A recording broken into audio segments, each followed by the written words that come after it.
Okay, my outstanding friends, they have discovered, the scientists that is, and astronomers, discovered the universe's missing matter. Now, what is this missing matter? Why have they missed it? All right, I'm just telling you straight out. I'm not bragging. It's just that everything I have said, they are now saying, yes, Roger was right. I don't care how they put it. I was right, and the stuff I said is true. And now they have to stop this pushing back against it and making up all these silly names. It's particles that are called dipole electrons. There's the red and the black, or the blue and the black, and the white and the black, whatever color it happens to be, indicates how much energy it has. White is more energetic than the other ones. And we turned red into white in the most severe way. We turned these red particles into white in this atomic explosion, subatomic nuclear explosion. I'm going to show you, or I have shown you, every little detail about this. Very, very simple, actually, when you understand everything is made of dipoles. They never realized space was saturated with these particles. But now, realizing it, they have to say, well, Webb doesn't work. Webb telescope cannot tell us how far things are. Webb telescope says nothing about the expansion of the universe. It's slowing down of light, not being stretched. They think the universe is pulling away from us and pulling the light particles apart like this, stretching them down into the red spectrum from the highly energetic particles up here. So they come out real fast. Well, they do, because they slow down, bumping into other particles. Not because they're being pulled, the galaxy's opening up. It never worked, it was just not correct, and it's all based on the space is a vacuum. It's not a vacuum. There's absolutely no question whatsoever. It's zero, way below zero, 1,000 times below zero, some kind of exponential factor below zero that they can possibly be correct. You think that's a vacuum? You think that picture of the galaxy is a vacuum and the space never slows down, no matter if it's coming through here or here or here or here? That's just not correct. Let's move forward. Okay, my friends, this has been going on for a long time. This is 5 years ago. Dark matter lights up. I claim dark matter and energy is light emitted from luminous bodies like our sun. These are light particles, and then I go on about it. And here's is there light in the dark matter? And there's Don Lincoln's particle. And I show the same thing I've been showing, or you will see today. And this was a couple of years ago. I have discovered dark matter, which is the muon neutrinos, and I go through the whole thing Don Lincoln talks about. Then I go down here, let's see, dark matter photon, that's 6 years ago. Light from the sun is dark in space and lights up on impact with molecules in Earth's region. It also impacts in space, but they just blink on and off. And then I show our experiments. And this is blue, and this was the Russians did. That's 3 years ago. I corresponded with them. They didn't really correspond back, but this is our light experiments. All this stuff, all my stuff here. This is years and years ago. These are the particles, the two photons. All this stuff I'm going to show you, or have shown you. New fundamental physics, dark matter found. It's very, very simple, actually. As you will see, light spins like this, and as it impacts with things, it slows down and stretches out. When it's really buzzing, boom, boom, boom, boom, boom, boom, boom, and that's what happens. Light does not stretch as it's being pulled from the galaxy because of expansion. That is just not correct. And I show in vast details the temperature differences. Out here in the ionosphere, it's thousands of degrees, 3,000. Then it goes to minus 100. Then it goes back up to hot again. These are the things nobody can account for. Same thing with the sun. The sun's ionosphere is millions of degrees. It's 10,000 on the surface. Can't account for it. Now they can, because they're saying, yes, Roger was right. The universe is saturated with these particles because light emitted from every luminous body is a particle that all the other things have to come through, and they bump fields and they slow down. That's what the redshift is. And this is why it's so hot out here, is because we're spinning and scrubbing our particles that are glued to our Earth primarily against the particles in space, which are now called the baryonic particles or fluids or whatever. They are dipole electrons. And is dipole electron flood means it floods the universe. It floods everything. Dipole electrons make up everything. Okay, good morning, my space cadets. We are going to be looking into outer space from John Glenn's original flight into space around the globe. And what did he see when he went into space? He saw a ton of particles everywhere. Nobody can explain these except me. And I can explain them, and I will explain them to you.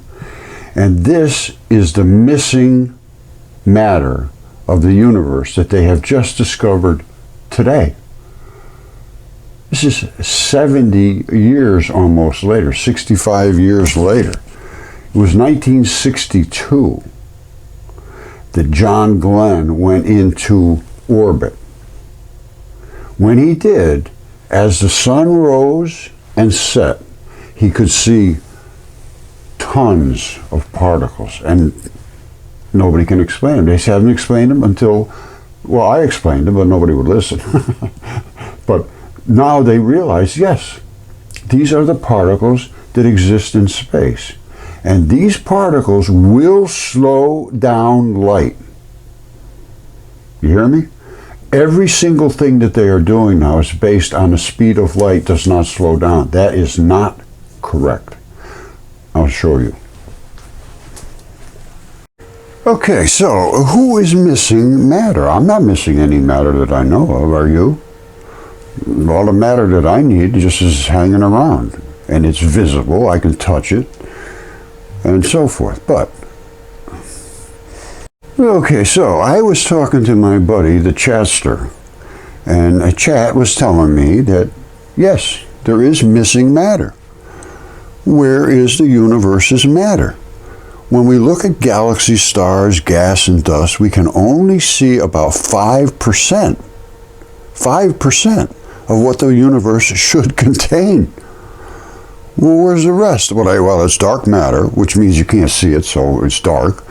Dark energy, you can't see that either because it's dark. And some baryonic normal matter that just is missing, unaccounted for by observation. They just have no clue. In summary, they only know where 5% of the matter in the universe is, and it's ordinary matter that's just in front of us, and we know about it, and they think it's totally accounted for, understood. And can we see it partially? Some we can't see. Then they have baryons, 2 to 3%. They're hot gases. Status mostly accounted for. Then they got dark matter, 27%. Can't see it. No, strong evidence, unknown nature. Dark energy, 68%. You can't see it. Mysterious. They have no clue about it. This is what the universe is made of. We only know what 5% of it is, basically, and let's see if we can figure out what the rest is, because they claim now that they have found it. Okay, my friends, we got a ton of problems here. They are using the Webb telescope to say how far these things are. The distances are 11.74 million light years away. These other ones, 9.1 billion light years away. Well, the whole idea with the Webb telescope is that light never slows down. That's just not correct. Light does slow down, there's no question about it. And they are using the slowing down of light to verify that matter exists throughout the web of space. It says the dedicates old missing baryon problem. Where is all the matter? Where is the matter? It was never about whether it existed, because they knew it had to exist for some reason, I'm not sure why. this lead astronomer said, it was always, where is this matter? Now, thanks to fast radio bursts, we know 3/4 of that matter is floating between the galaxies. It's in what they always considered empty space, not empty, and it slows light down. So these calculations are just not correct, because if they're seen through denser space, the light is slowing down, and every calculation they make is based that light never slows down, not one single bit, from the beginning of what they think was the beginning of the universe to now. It's just not true. Light slows down, I think, quite quickly. Okay, so I think they have just proven dipole electron flood theory quite clearly. This was taken with a regular cell phone with a certain app on it that allowed it to see all these magnetic signatures, which are the fields, just taken out into space, looking at the moon. All of these are dipoles, and there's some things in here I can't explain. I don't know if you can explain them or not. And what is this stuff doing either on the moon or between us and the moon? Why is that turning blue on that side of the moon? That I can explain, and I can explain all the magnetic fields, because those are what happens when things spin in space when they have an atmosphere. It's called it's a discharge. It charges and discharges, charges and discharges. It's the resonance, Schumann resonance of however dense the space is and how hard it scrubs with the particles around it, because everywhere there's particles, they're rubbing through everybody else's field. And when they do that, they get excited, and then they discharge, and excited and discharge. The Earth is 7.83, something like that, times every second. The ionosphere discharges to Earth.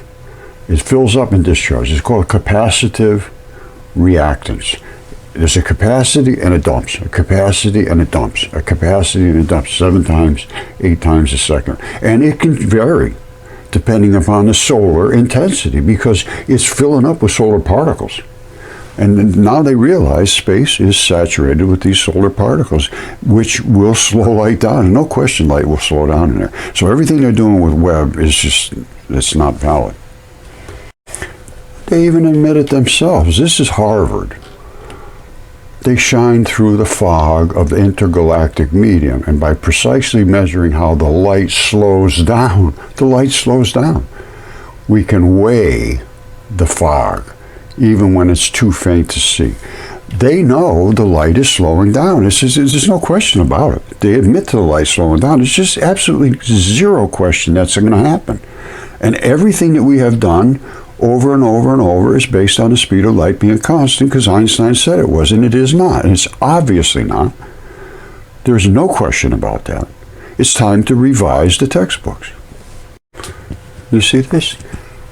They measured how light slows down. It says the result was clear. 76% of the universe's matter, baryonic matter, the stuff, that kind of stuff, is located in the intergalactic medium. It's just floating around in space. Around 15% is found in galaxy halos, while a small portion is contained within stars or cold gas inside galaxies. It's just saturated throughout. John Glenn saw this stuff in 1962, and we just dismissed it. Oh well, just another one of those things. Okay, my friends, this is from Harvard and the Smithsonian. They're showing light coming in here and hitting the fog of the universe, which is all this baryonic matter they never realized was there, and it slows light down. This is backwards. They have this backwards. They're showing light coming in at a slow frequency, and then as it slows down, it piles up on itself. It's just the opposite. It comes in at a high frequency, and it slows down into a low frequency. They've got it backwards. They got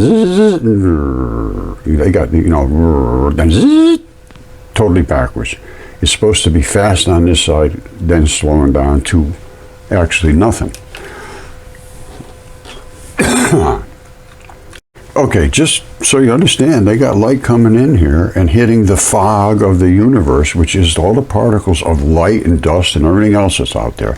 And when it hits, it slows down. Only they got it backwards. They got to show them coming in slow and then getting tighter and tighter. Here, it's just backwards. It comes in tight, which is fast, and then it slows down to wider and wider as it gets out, as it passes through the fog and the fields that are in space. And when I show you fields, I show you some fields. Don't forget, these are artist conceptions. They don't have pictures of this stuff like we do. That's an artist conception. That's an artist conception of what space is supposed to look like with entangled fields. This is actual space. This is actually done with a cell phone, a smartphone. And I reported that you could do this stuff in 2013, 2014, somewhere right around there, 2013 I think it was, to CERN and FERMILAB and all of them, because we were seeing light particles in our laser experiments. We were seeing this. The exact same thing FERMILAB was seeing. These are the two particles FERMILAB found. All the mass, which is the baryonic matter, and which has all the mass, and this has all the energy, but the two of them are attached together. They call them gluons. We could see them as photons, two gluons back to back. I call them dipole electrons. One of these and one of these is a dipole electron. Two dipole electrons back to back make a photon. Photons have a field surrounding the complete photon. It bounces. That's why we see it as light, because it hits something else with a field and it bounces back. However hard that field is, and whatever that construction of that field is, it will bounce at different colors. That's why everything has different colors, is because it's actually a different impact. It's like hitting a pillow and it sort of bounces off and just falls to the ground. Or you could hit a solid steel wall and bang, it comes right back at you. And it depends on how fast you're going when you hit it too, because light has all different speeds, and that I can prove as well. Everything I say I can prove. These are the particles CERN, FERMILAB found. Here they are. We see them here as photons. That's the dark particle with the glowy edge, exactly what they say at FERMILAB. Here's the glowy one. Now, you see these little spots in front? Those, my friends, are the interaction between the electron neutrino, which is the glowy part, and the fields that they're passing through. And when I say the fields are passing through, this light is going this way, this one here is charging, and it will flop to the back, and this one will come to the front to absorb the energy, and then that'll flop.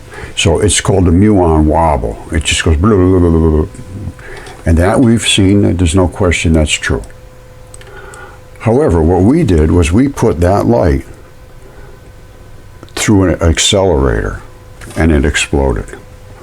And what exploded was the black part, which is the muon neutrino, separated from the white part. That is what's called electricity, generating electricity. What you do to get electricity is you keep this white part, has no mass, none. You keep it separated from the black part. It wants, everything in its life is about getting back to this. So it will go through wires, through motors, and drive your car all day long. It has no weight whatsoever. If your car weighs 4,000 pounds, before you put electricity into it, and then you fill it up with electricity, it still weighs 4,000 pounds. You drive it 500 miles, you come back, and it's empty, still weighs 4,000 pounds. Has no weight and all the mass. I mean all the energy. That has all the mass, and it is dark energy. It pushes, but it doesn't absorb light. It doesn't reflect light. The only thing it can do is block light, and here's what it did. It blocked the light. You see right here? That's those little black balls. They can't get through. This has created electron showers. Now this is from CERN. This is not me. This is about Cherenkov radiation. The muon, black ball, and the electron neutrino, the white ball, are attached together as a Dirac neutrino. A black and a white ball, looks like a dumbbell. When they separate, when they hit heavy water, Cherenkov radiation causes electron showers, which is the bright, huge cascade of showers. You see them all? So that's what you see here.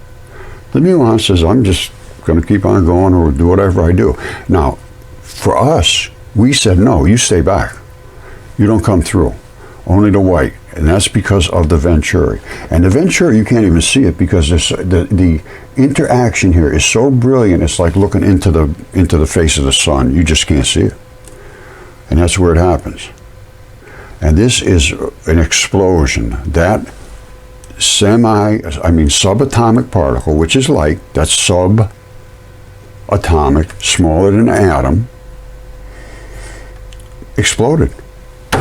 So what would you call it? A subatomic explosion.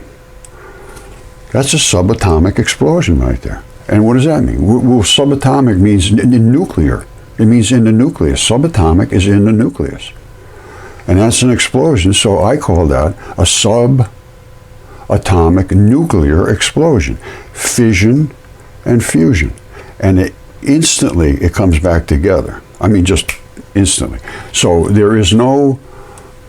And these are only light particles. These are not the big bombers like they do at CERN and FERMILAB. They have big chunks. We're using this. We're using 2 of these little particles right there. And here's what we're using. Right here. There's 2 of these. Now, these are little bar magnets. They really are. They're magnets. You see that? So there are 2 of them together that have a plus and a minus. And they just go flopping through the air as they spin, charge and discharging by flopping. All right? Here's what they use at CERN and FERMILAB. When they hit things head on, they just get globs of things everywhere, just trash. And then they dig through for 30, 40, 50, 60 years. And they have found the same particles we found using light. And these are the 2 particles. And this is from an article by Don Lincoln from FERMILAB over 10 years ago, in 2013. And I contacted him and I said, Don, I try to be very nice. I said, we found those particles using light, not big things like you use. And at that time, there was a big argument between him and me, and it really turned into kind of nasty. Because he said, you can't see that, it's impossible, CMOS can't see that, Well, I ended up going to the University of Geneva through Coursera. It's free.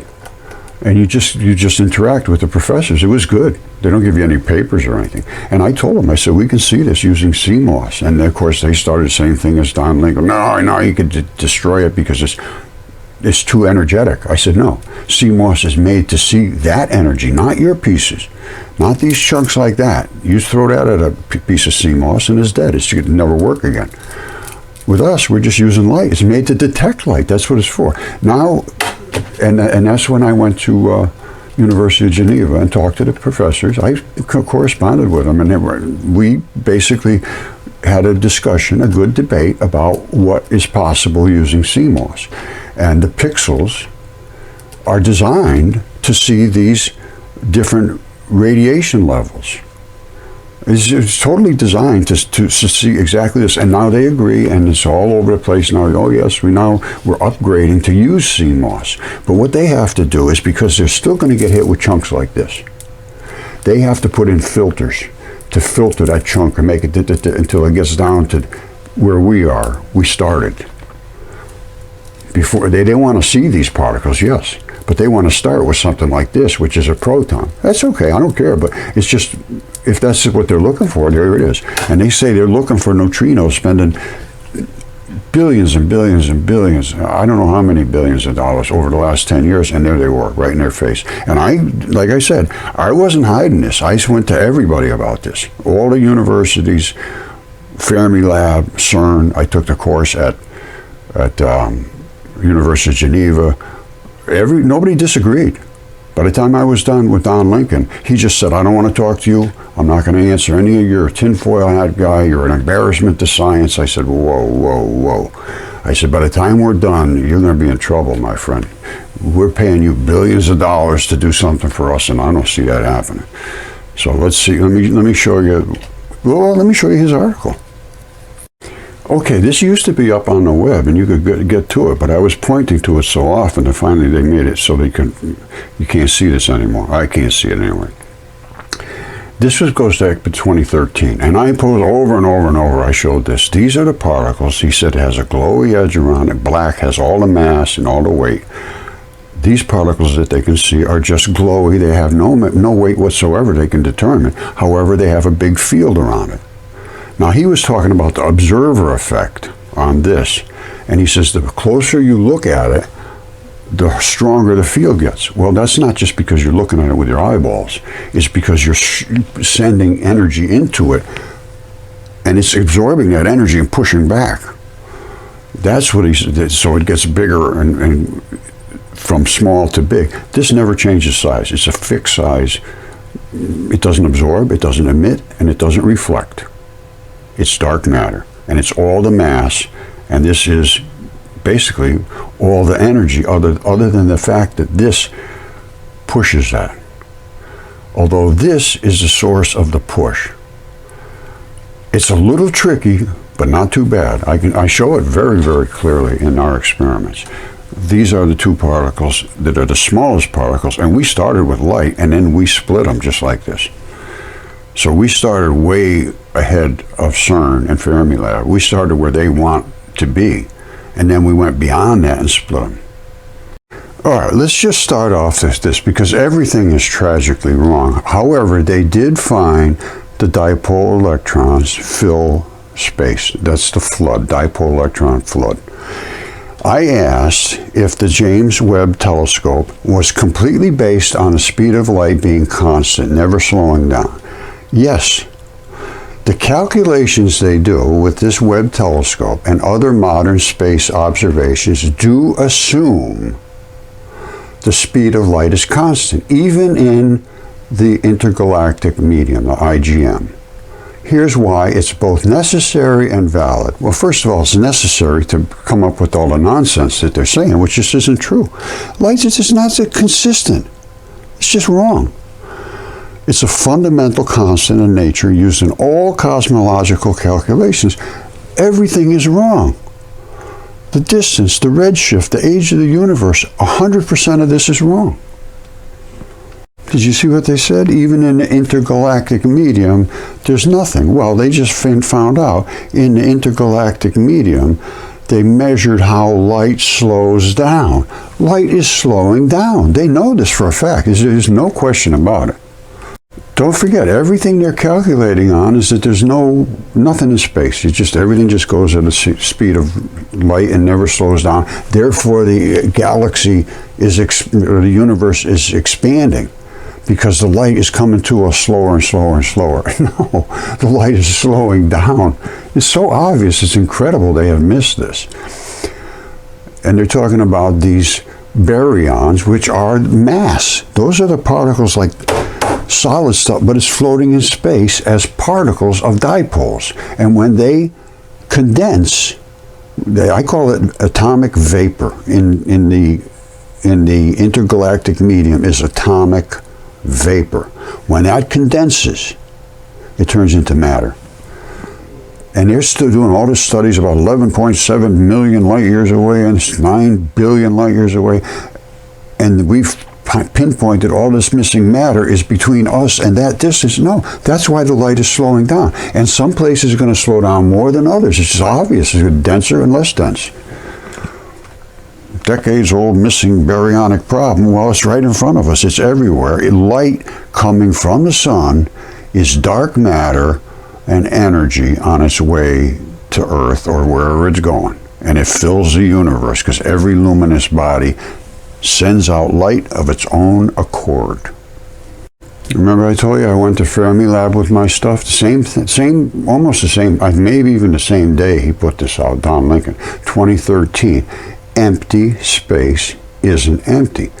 And he claims it's basically like the head of a root beer, where the bubbles are going on, flashing on and off. And they are, because they're being hit and not hit and hit and not hit. And you can see that's the cosmic microwave background radiation. That's the glow of the universe. And some places are glowing like crazy because they're saturated with particles. And some you don't see a lot of glow.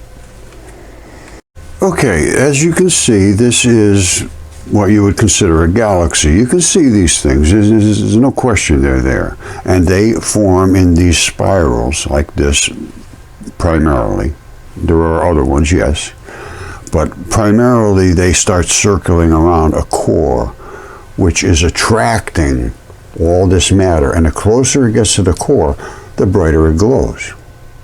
The further away, the less it glows, because it's just not crushing field to field. Here, it's just like a wrench, and it's just crushing those fields together, which makes them radiate like crazy. Now, if you think light coming through this, and light coming through this, and light coming through this is all traveling at the same speed towards us and never slows down, you got an issue with the way your mind works, because there's just zero question about it. And we have taken actual physical pictures of the fields and the density of the fields. And I don't think there's a physicist who will discuss it. Well, I know there's none that will discuss it with me, because I've tried with everybody. And I mean literally everybody. All the way up from FERMILAB, Don Lincoln, to University of Geneva, to everybody. And most of them just don't even give you the time of day or even discuss it back whatsoever. But the ones that did were just like, go away, leave us alone. So, okay, so we're going to talk about the redshift. And redshift is not because the universe is expanding and pulling the wavelengths apart. It's because they're slowing down as they come towards us. And slowing down means they get longer and longer and longer, not getting shorter and shorter as what they depicted. There's not a very good understanding whatsoever, well, there's no understanding whatsoever in physics of subatomic particles. They just have no clue. And now they realize, yes, a dipole electron flood theory is completely valid, and the universe is saturated with particles, and we've known this forever. Even Don Lincoln, who I don't give a whole lot of credit to, I got to be honest with you, he did say in his article right here, empty space isn't empty. That's from 2013. I think he's taken these things down. I can't find them anymore. And this was the other one that showed the two particles. He described them exactly as we found they were, the dark matter and the glowy matter. And we see those not only in the red electrons and photons. That's a photon. Half of that right there, that's a dipole electron. Two of them together, just like a bar magnet, make a field. And that field bounces. It's like a balloon. And it bounces. And the really intense balloons, the green and the red ones, I mean the green and the blue, they really bounce. Now, this is an upspin. You see how that glowy part is up? This one now is a downspin. The glowy part is down. And that's what they do, they flop. That one charges, and then it, boom, and then that one comes to the top. And then, boom, and then this one comes to the This is the way it works. The leading edge one interferes or smashes into everybody else's waves. Now, as that thing is propagating, back here, it's not really like this. Hold on, let me turn this off. Sometimes that's better. Back here, they're starting to gain energy, but here it thinks it just hit a wall, because this is the backflow. You see this? Really white, glowy, that's coming back at this, and they're hitting together, and it thinks it just hit a wall, and it has right now become a photon. And they become photons as they slow down through the air. You see this? This is really amazing. These are the green ones, exactly the same as the red, identical. These are just coming out of the venturi. And they're spinning like crazy, staying apart from each other. These are the interference patterns. You stay away from me, I stay away from you. And now they're showing up as photons. The red ones show up as photons before the venturi. These show up as photons after the venturi. Now look at this. That is a downspin. as this is. However, that's just getting ready to flop. That is glowing too much. It's going to go to the back, and this one's going to come to the front. And then that'll be an upspin, and the same particle. The same particle. The way CMOS works, it goes a ton of shots, so you almost get like a movie. It works fabulously. This is just the shot of these particles, and I believe this, either this one is from here and that's another one, but whatever. This one here could be the same one. Yeah, I guess this is the same one. And it's moving in that direction, even though it's straight up and down. That's the polarity, up and down spin. That's why they call it up spin and down spin, and that's true. And that one is a down spinner, and when it spins up and that flips, the way its direction says up or down, that's all. Whether the white is on the top or the bottom, that's up and down. So we saw the red, we saw the red, we saw the green, and we saw them as photons. We saw them split. And this is the whole event. Light coming through the atmosphere, and just in a darkened room, is a pulsed red laser. Now this work was done with this right here. Hold on. All we used, Rod Warren and I,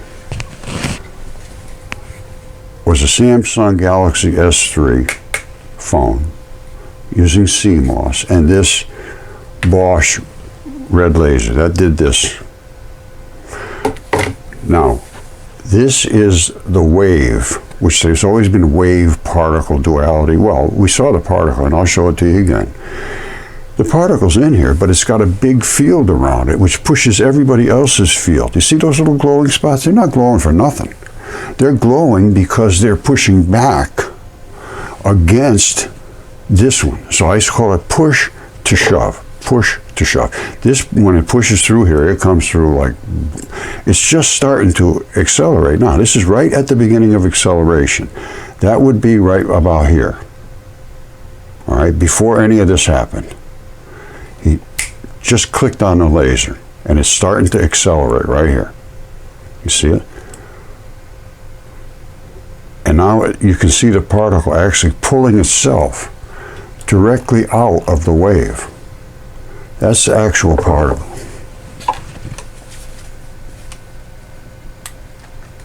You see that? And then it hits the venturi and explodes, because the black can't get through, only the white. And then blacks reattach on the other side. They're not entangled and stay together for life. These black ones go wherever they go, I don't know. The white ones just keep going as a flood, electron flood, and they reattach back here to go right back into the same as they are over here. They look exactly the same. They come in as these disks, and when they reform over here, they come back to the disk. They call these disks Higgs fields. You see this? That's the light accelerating. That's the light accelerating like crazy. And that's where it's, you can see these fields going that way, and then coming out the other side. We're looking into the venturi here, just like we were looking straight down here. We're looking in, and here they come back out, the same as they went in. These are fields. These are big round fields. And the only reason they're showing up here is because they're being pushed back at by this explosion at the venturi. So this particle comes in, pow, and that's when the black and the white separate. And the energy is just phenomenal. You see this? That is reverse electromagnetic fields. And I'm going to show you way out here. You're going to see it's just like this, only on steroids, even way out here. This is a subatomic nuclear explosion. And this is blue. All right, blue is just too fast to work with. When it came in here, it's just rocket ship. It starts to slow down. At the very bottom, you can just barely make out that there's even two particles here. Back up here, you'd think it was only one particle. It's just spinning too fast, but you can see the curve here. That means it's spinning to the right, drifting to the left. That's one shot of the same particle. Okay, this basically supports everything I've said about the universe being saturated with light. They're using this now, measuring how light slows down in what they call the fog of the intergalactic medium, which is all the particles of light and debris and dust and everything. It's a fog. And yes, it does slow the light down. And as it slows it down, it destroys everything they're doing with the Webb telescope to measure distances and the expansion of the universe. It's not expanding and light slowing down. Light is just slowing down because it's hitting more and more and more things and becoming slower and slower. And eventually it gets down into this is the red shift. Down, down, down, and it gets longer and longer and longer as the frequencies slow down. And eventually it becomes what's called a cosmic, which means the whole cosmos, microwave, which is way, way down, these little waves, which they're just tumbling around. They're really not doing hardly anything. And even slower than that, they're actually stopped. Just floating around as a fog, atomic vapor in space, in a very, very slow range. And everything that comes through it hits it and slows it down, just as I showed you in our pictures of the actual space. Where is it? Right there. That's our moon. These fields are going to obstruct the particles that come through them and slow them down as they bang in. It's just the way it is. So how far away are all the things that we're thinking Webb told us are billions of light years away? Well, it depends where they are in this soup. If they're in the heart of the soup, well, they're going to slow down a lot. If they're way off to the edge of the soup, well, they're not going to slow down as much. Still going to slow down. There's no place in the universe that's empty. It's completely 100% saturated with these particles. Now, how close are they? How far apart are they? Well, guess what? We got a sort of an idea based on how they collected around the Earth, and we've known about this since 1962. All right, maybe we can determine how far apart these particles will be based on the distance away they are from a center of mass, which would be called a dipole molecular moment, really. Like we are a dipole molecular moment, the Earth, as far as I'm concerned. We are the center of magnetism, which is a dipole molecular moment, is the center of a magnetic region, basically, an atomic region. All right, we're going to listen to John Glenn in a second, but here's what you have to understand. He was orbiting the Earth. Okay, this is just a little diagram I made. He was orbiting the Earth. Now, as he came around here, he's blinded by the light. All he can see is just outer space. No particles at all. He's coming around, he's getting hit by some really fast ones. Beep. That's the little spring there, makes it show that it's going fast right there. That light is fast. Right next to it is slow light.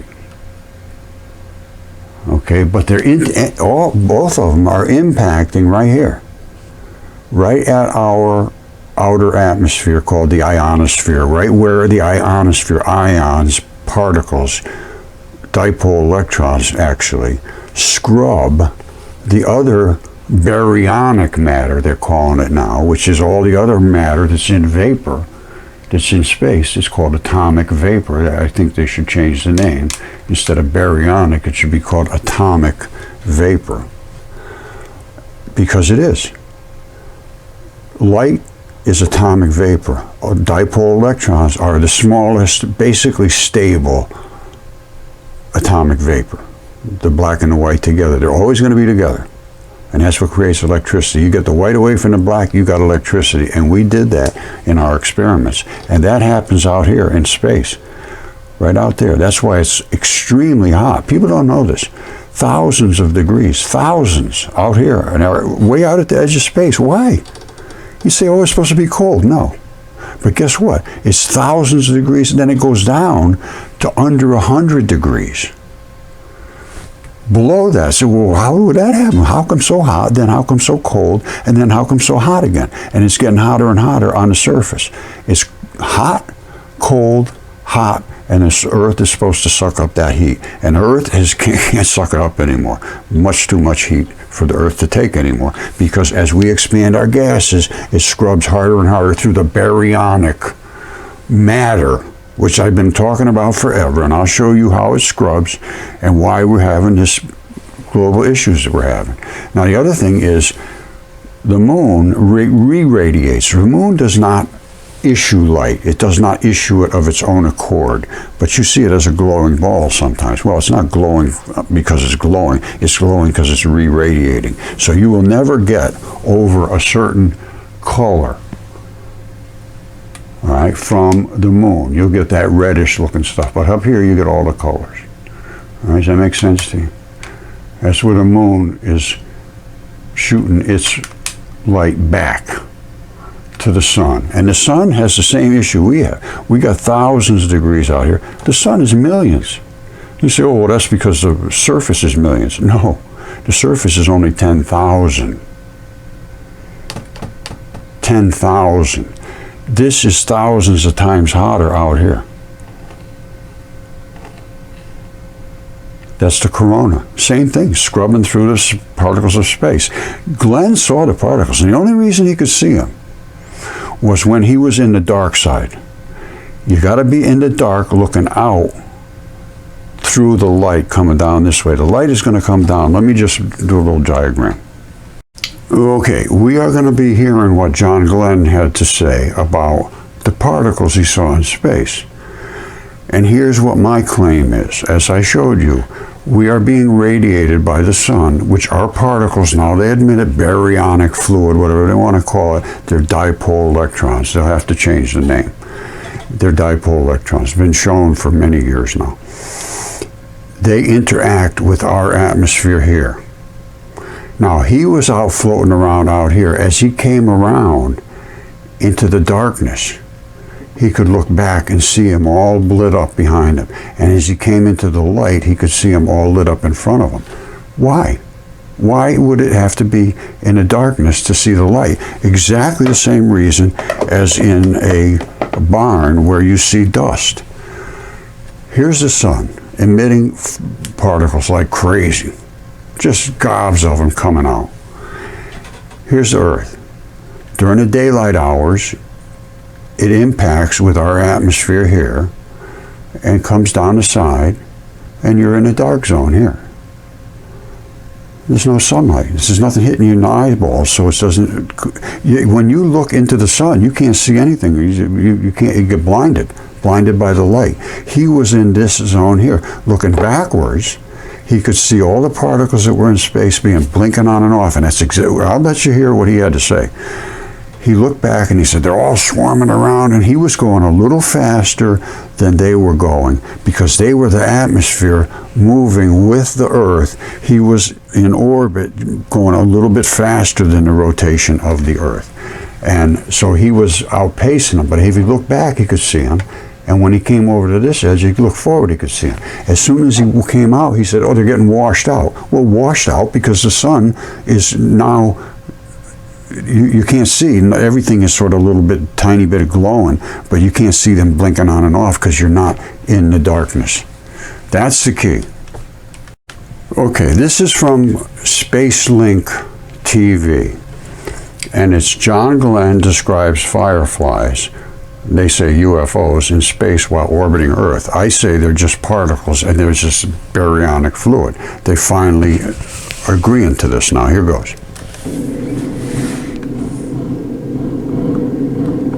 They lit up like they're luminescent. I never saw anything like it. They're around they're coming by the capsule, and they look like little stars, a whole shower of them coming by. They swirl around the capsule and go in front of the window, and they're all brilliantly lighted. They probably average maybe 7 or 8 feet apart, but I can see them all down below me also.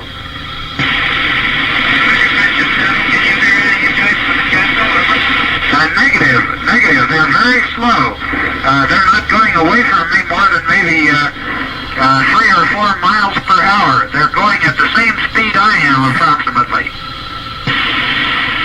They're only very slight.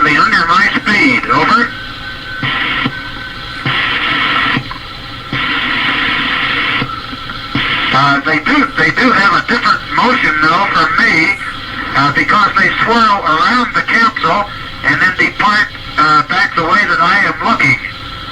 You see here that back the way he is looking, which is into the darkness. Are you receiving? Over. All right, he's in the ion soup. They can't hear him. He's in where all these particles are. Literally thousands of them. This is Friendship 7. Am I in contact with anyone? Over. Let me just explain why they can't hear him. He's inside of all of these electrons. So his radio emissions are being absorbed.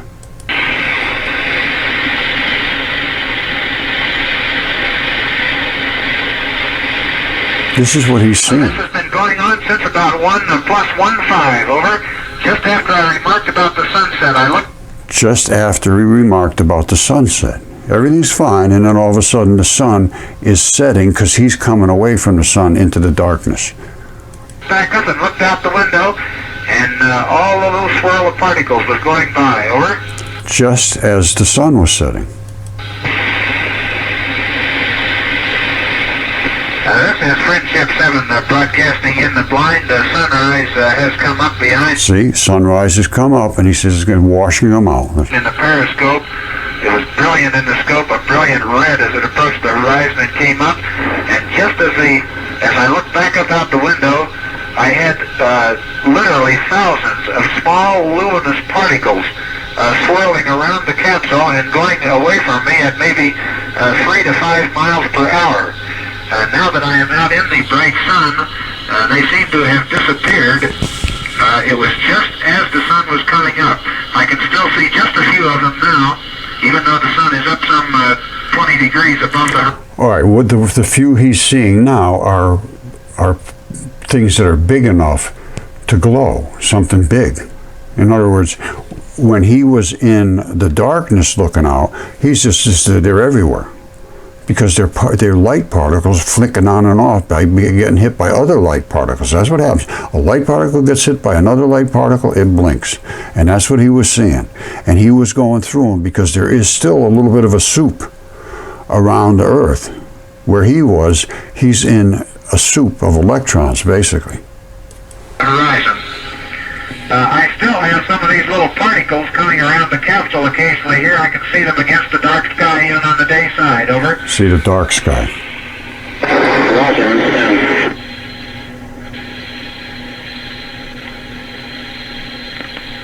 Friendship 7, warn us if you have a chance, could you give us a blood pressure check? Roger, Friendship 7, we'll give blood pressure check. I still have some of these particles that I cannot identify coming around the capsule occasionally, over. Roger, how big are these particles? Very small. I would indicate they're of the order of a 1/16 of an inch or smaller. You see that 1/16 of an inch or smaller. They blink on and off. He's seeing a little blink, so it's just the tiniest little blink, but they're extremely luminescent. He said they were little tiny stars. And it's exactly what you would expect. When one piece of light bangs into another piece of light, you get extreme amount of glow. It's just the way light works. The field against field creates a glow. They drift by the window, and I can see them against the dark sky. Just at sunrise, there were literally thousands of them. Sunrise. It looked like just a myriad of stars, over. Roger, are they floating by you or floating with you? Some of them float almost with me. Most of them appear to be moving at about 3 to 5 miles an hour away from me. I'm going just a little faster than they are, over. Roger. Only really unusual thing so far beside ASCS trouble were the little particles, luminous particles around the capsule, just thousands of them, right at sunrise over the Pacific, over. Right at sunrise. This is Friendship 7. I do not think they were from my control jets, negative, over. Roger, Friendship 7, this is Canton, we have DM stars. Go ahead, over.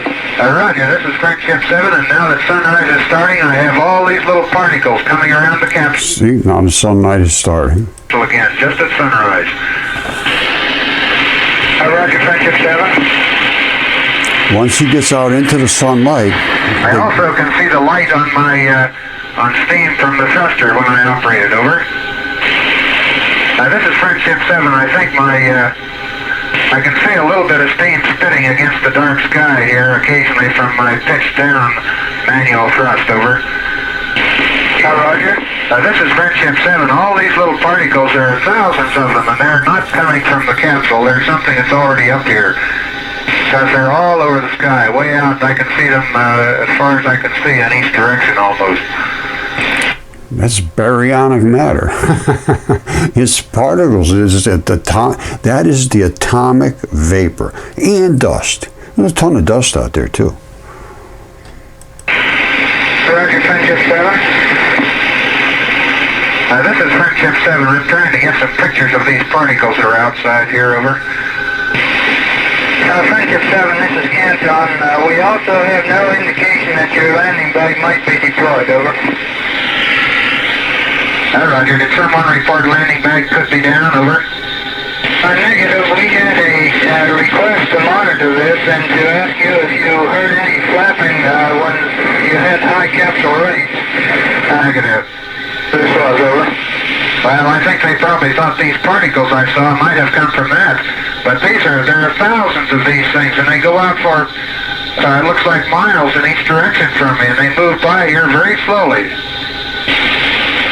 I saw them at the same spot on the first orbit, over. Roger. All right, you see that? That's a chunk of something. That's big, like dust, bigger than dust. I don't know how big it is, but you see, there's different sizes here, and that's what happens. These balls of particles, which is the dipole electrons, can form into just about any size of a ball, really. And they can get bigger and bigger and make molecules. That's something in the atomic molecule range. The other ones could be subatomic. I don't know. They could be light. They could be... They're baryonic. Are you still seeing particles around your capsule? Negative. I don't seem to see them around here on this side. I saw a few, just a few, just after I left Canaveral and turned around facing forward. They were coming toward me at that time. I was going, so I know that they are not coming from the capsule at all. I saw the particles in huge quantities at each sunrise so far, over. There you go, at each sunrise in huge quantities, because he's coming out of the darkness into the light. All right, so he looks back, you can see him. If he looks forward, he can see him. But only when he's just about to get into that light. And then they swirl around him right here at the edges as he just goes passing through them. Same thing here. Now, the Earth is spinning, and he's spinning with the rotation of the Earth, I believe. And he's either going just a little faster or a little slower than these particles. Because he said they're just going by him at 4 or 5 miles an hour, whatever they were, and they were a certain distance apart, 7 or 8 feet apart, whatever he said, which means their fields are pushing them each. Stay away from me, I'll stay away from you. These are the dipole electron flood. This basically proves my theory. It's just what it is. Huge quantities at each sunrise, because that baryonic matter saturates the universe. Okay, at some point you need to wrap it up, and this is the point. I've shown you there's virtually no question light can speed up, it can slow down. It's being slowed down by its impact through the atmosphere, which is now understood to be baryonic fluid, which is nothing more than particles. Those particles impede the forward movement of the other particles. They're just getting away. Bang, boom, boom, boom, boom, boom, boom, boom. That's what the redshift is. It's not because the universe is pulling away. So I'm going to leave it at that. And we just got to start over again. Really got to start right over again. We got to rewrite the textbooks on both sides. Say, here's what we always believed, and here's what Roger says. Or here's what dipole electron flood says. Whatever, however you want to put it. But that's what it is. And if you look it up and say, if dipole electron flood is correct in chat, what changes everything? 100%. Every single thing that you ever thought changes. And it verifies the mud fossils, it verifies ancient history, all of that stuff, which I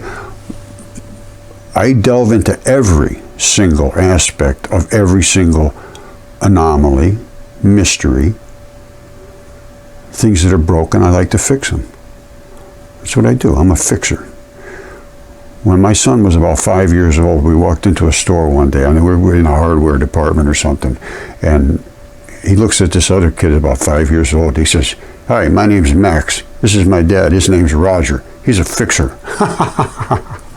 Because my business, that's what I did. I was always on call for maintenance on this electronic equipment. It was fancy stuff. And you needed them fixed quick because this was in a business environment. So I was a fixer. All right, I love you all. We'll talk later, but this has just got to be talked about. This is nonsense to go on for 10 years, more than 10 years, knowing that the particles we found are the same particles they found at Fermilab. And we use CMOS, which they say, "Oh, you can't do it." Well, we did it. And then now they agree, "Oh, yeah, no problem using CMOS." All right, I love you all. We'll talk again soon, I'm sure.